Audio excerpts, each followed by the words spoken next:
Well, just kind of transitioning how the team did last night. It went from the first series good to pretty bad pretty quickly. So, Sammy, what happened?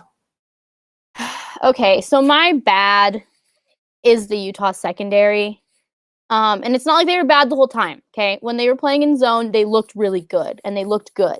Like there was some missed tackles and some busted coverage when they played zone, but it wasn't as bad as when they switched to man. When they switched to man, that's when things went south, and it was not good.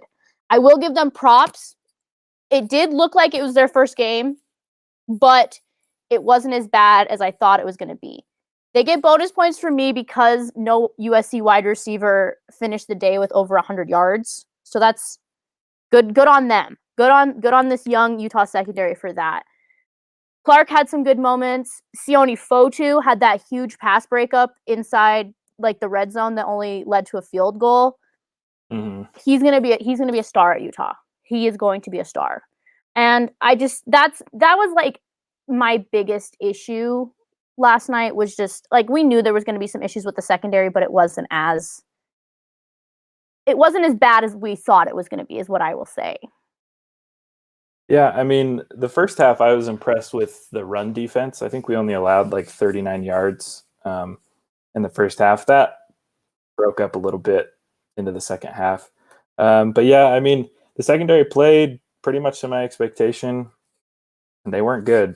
They did give up 264 yards, 2 touchdowns, and Slovis did go 24 for 35, which is pretty dang good. Yeah. But like we were talking about earlier, it doesn't really come as a surprise.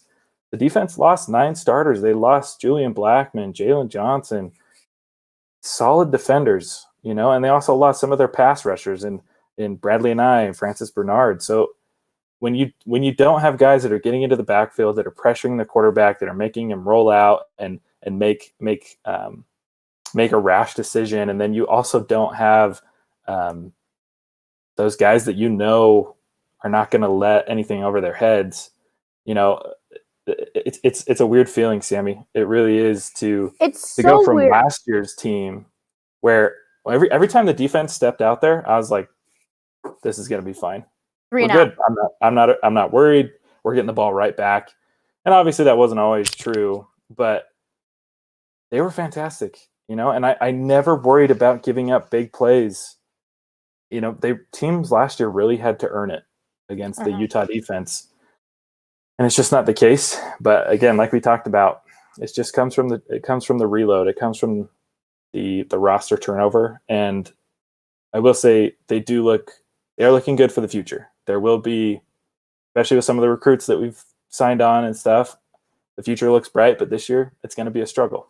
In 2 years, this Utah defense will be back to even possibly next year. I just think you got to get these young kids these reps. Like at this point, we don't know how many games Utah's going to play. Like our game versus Arizona State got shifted to Sunday, which is, I don't know if that's a good sign or a bad sign or no sign.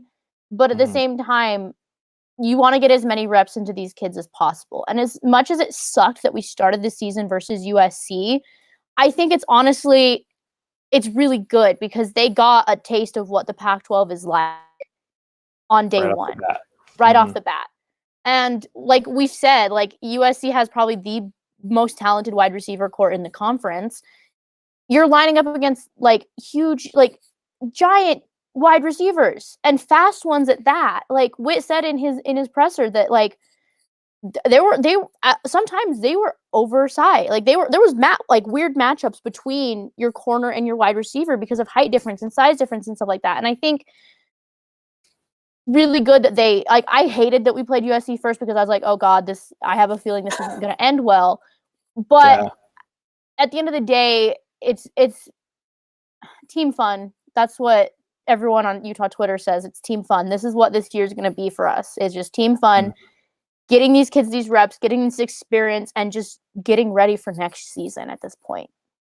Well, that's the most valuable thing at this point for that young defense is just experience. It's getting reps. It's being out on the field. And unfortunately, that only comes a week at a time.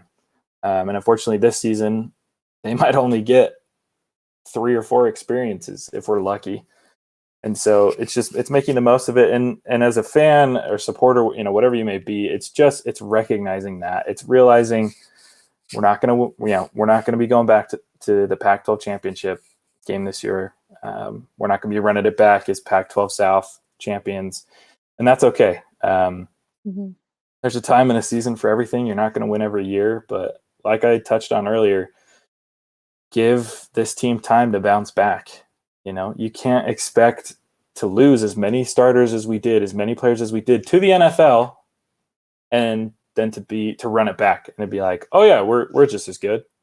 I think this year, we will be back to the Pac-12 championship. Like, that is something that I'm very confident in saying. It's not going to be this year. Like, I am fully well accepting that it's not going to be this year. It might. We don't even know. It could be next year, depending on how many games these kids play and how much reps they get. Because Utah has the talent, they just don't have the experience. And I think in this, especially in the Pac-12, experience is everything, because you're playing against USCs and Oregons and UCLAs and Arizona States and these schools that are known for producing these high caliber NFL players and are able to lock in these 4- and 5-star recruits. So with everything, it's experience. That's what it is. Well, and the college game is so different from high school. I mean, you could even throw out there a 4- or 5-star safety or corner, and as you progress to each level, you have to become more crafty. You have to become trickier and better and stronger and faster. And especially when you come from the high school game, you could be playing kids that are only on the team because the team needs a certain amount of kids on their roster in order to have a team.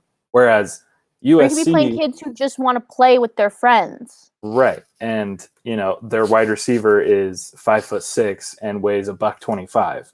But then you go up against a program like USC, who can get a lot of the top recruits even in the nation, and they're 6'5" and weigh 220, and they're lightning fast.